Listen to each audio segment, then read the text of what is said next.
Hey guys, it's LOL underscore Rybun or Rybun here, and today we're going to be talking about Mercenary mode. Now, for those of you who don't know, similar to how in Pyramids of Prophecy you get the Gladiator and the Arena, as well as Pyramids of Prophecy, and the Moon Temple DLC, you get the Moon Temple as well as Mercenary mode. Mercenary mode's a really interesting game mode, and here's the Hammerwatch, and it's very loosely defined as kind of like a hardcore version of the game where you pick your base template and then you can customize skills. So what I mean by that is in Mercenary mode, let's say I pick Paladin. I'll get the Paladin Sword Swing as my primary attack for the entirety of the game, as well as the, I believe, Paladin scaling in terms of levels and all that. And then I'll be able to then go and pick passive skills, all three of them, and 3 active skills in conjunction with that. So with that in mind, today I want to talk about Mercenary mode because I've recently experienced it enough that I feel like I can talk about it with some amount of confidence, and maybe you guys can pull your own info on this in the comments as well for other people to digest. I'm going to try to keep this as short and sweet as I can, while also providing a fair amount of information. So if we divide Heroes of Hammerwatch into subclasses of melee and non-melee, for melee we've got Paladin, we've got kind of Warlock. Warlock's very low range, but not really melee, so I'd say no. But Paladin, Thief, and Gladiator versus all the other classes in the game being ranged. When you're creating a mercenary, there's a lot to think about. But the primary thing I think is the primary attack. If you're gonna end up playing a skill build, obviously the primary attack doesn't matter as much. But for primary builds, it's actually really important. Between all these different characters, you have different attack speeds, you've got different ranges, different functions, different this, different that.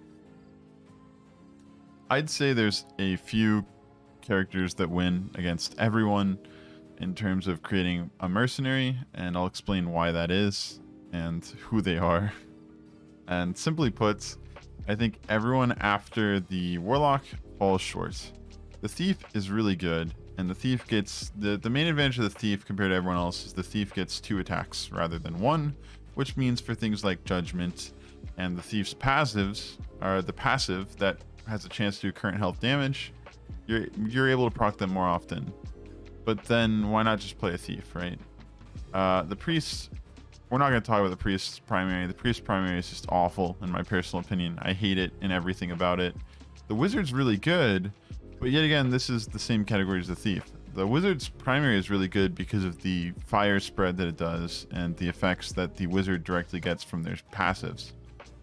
Gladiator, yet again, Trident is only good because of all the passives. And Witch Hunter, this one's not too bad, but I do prefer Ranger to this guy, so for that reason alone, I'd put them out.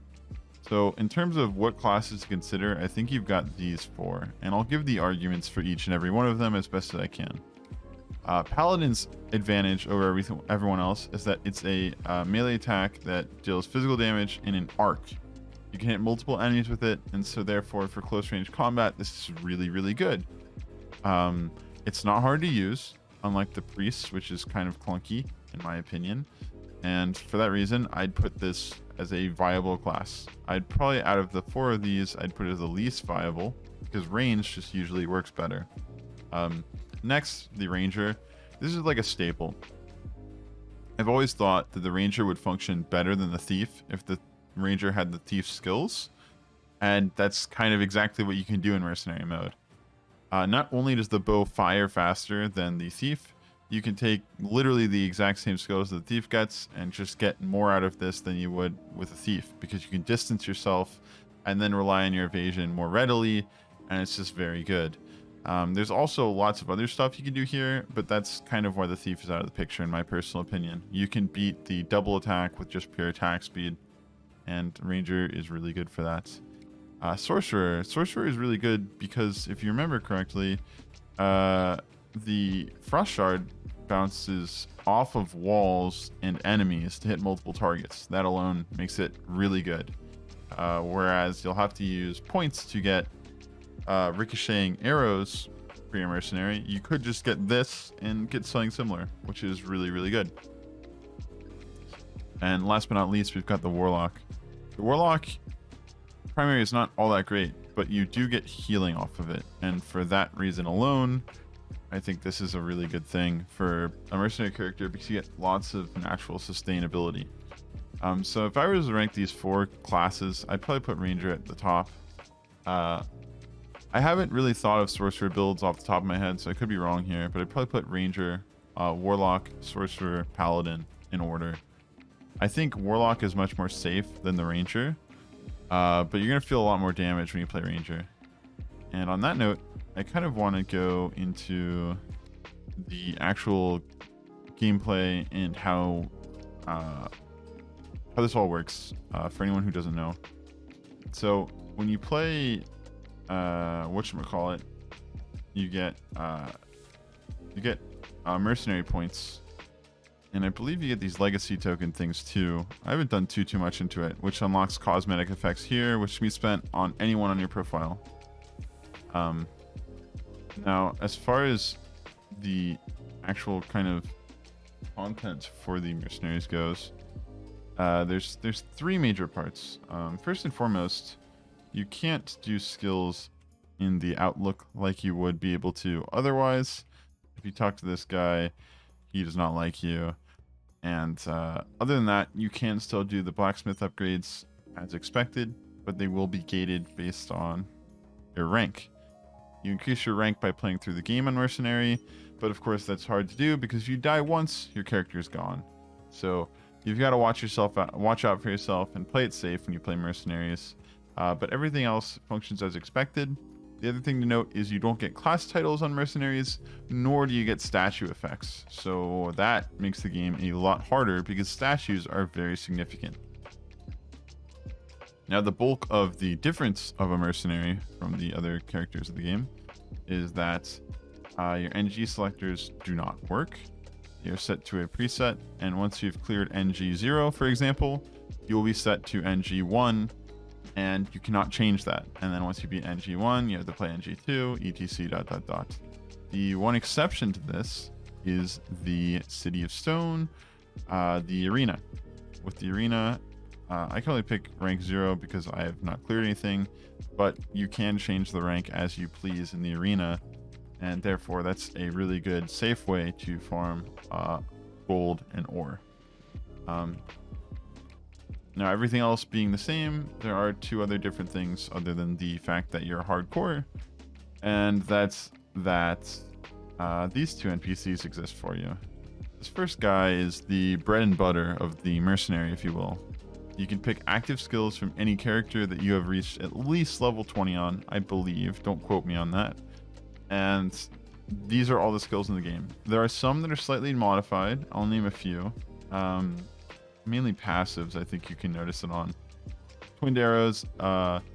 Each hit with primary attack has a 35% chance to unleash an arrow at a new random target, dealing 20 physical damage. It's not bow shot has a chance to, or arrows have a chance to, because you can't assume they have arrows. So this means if you took the ranger as a mercenary, you got twinned arrows and the spinned arrows, or the spun arrows would not proc this. Because if you look at this thing, it's just arrows. It's the same thing as usual. So then, I think the next part of content that we should cover in this, because it's very important, is how most classes are built in Here's a Hammerwatch. Oftentimes, more often than not, you'll have a defensive passive and a defensive active, as well as 2 offensive actives and 2 offensive passives. Well, you may be wondering what I mean by that. Well, for example, the priest has their mana shield, but then they've also got their healing, which is 2 defensives. But let's look at a different case, like the paladin, which has a shield and the stun as well as the Flames of Devotion. Flames of Devotion and the stun can both be considered offensive. However, stun kind of multi-functions as defensive, but the shield is most certainly a defensive ability. The Thief, for example, has sidestep, which is defensive, as well as the Vicious Cuts, which is offensive, and Slice and Dice, which is offensive. In general, this is the pattern that is followed for most characters. They'll have one thing that's defensive, one thing that's offensive, or two things that are offensive. For example, for active skills, the Wizard has Fire Breath, which is offensive, as well as Blast Wave, which is defensive because it destroys most projectiles, and it has the Meteor Shower. The Thief has the Smoke Screen, which I don't know where it is in here, but it's got the Smoke Screen, the Throwing Knives, which are offensive. The Smoke Screen's obviously defensive, and the Grappling Hook, which is kind of multifunctioning. Anywho, I think you can roughly follow the same setup for your mercenary characters, where you take two offensive, one defensive, and then same thing with active skills and passives. So for example, a good build may be, I don't know, you could take the, what's it called, sidestep. Sorry, I'm not looking at passives. You could take sidestep from the Thief. You could take the Paladin's Flames of Devotion, as well as Slice and Dice, so that you're hitting with this bonus damage more often. For active skills, really it's just anything you like. There are some extra new added skills like First Aid, as well as Company Banner and Company Ballista. First Aid just heals you and removes all negative effects.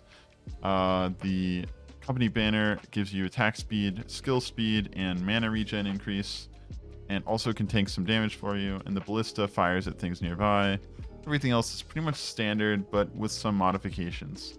So for example, your defensive skill could be Pit Fighters. Summon a bunch of Pit Fighters in front of you so that they take damage for you. It could be the Witch Pyre. It could be a Smoke Bomb. Could be anything.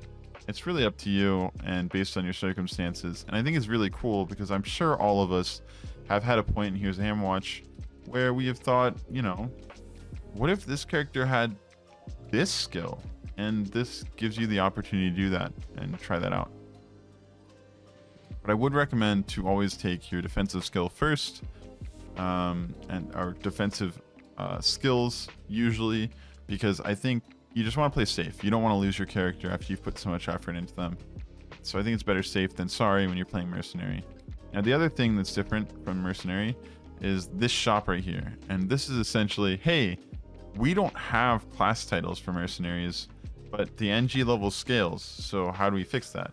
Well, you can spend gold here to essentially get a class title level.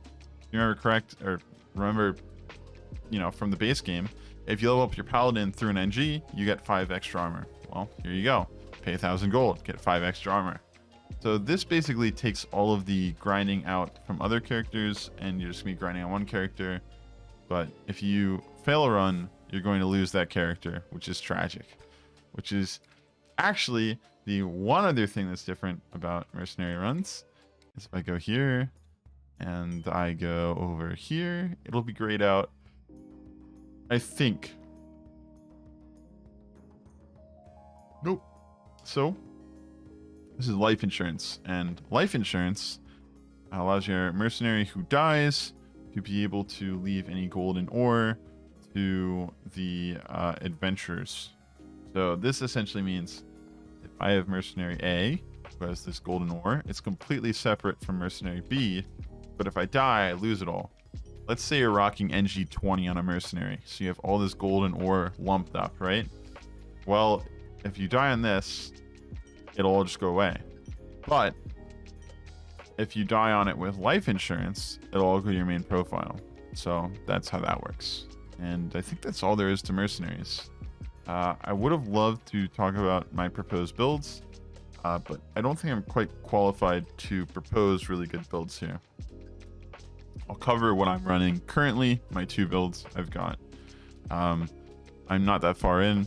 Just for the record, I'm on NG2 on both my characters. as in I haven't done NG2. On 1, I'm running a ranger with first aid. That's the only skill I have. Then I have the famous slice and dice. I believe I have twinned arrows, and for my defensive passive, I'm pretty sure I have sidestep. For my other character, I've got a warlock with sidestep, as well as divine protection, the mana shield, and I think I have flames of devotion because I don't attack very often, so I figured, or I don't like attacking very often because there's the animation, so I figured flames of devotion would work better.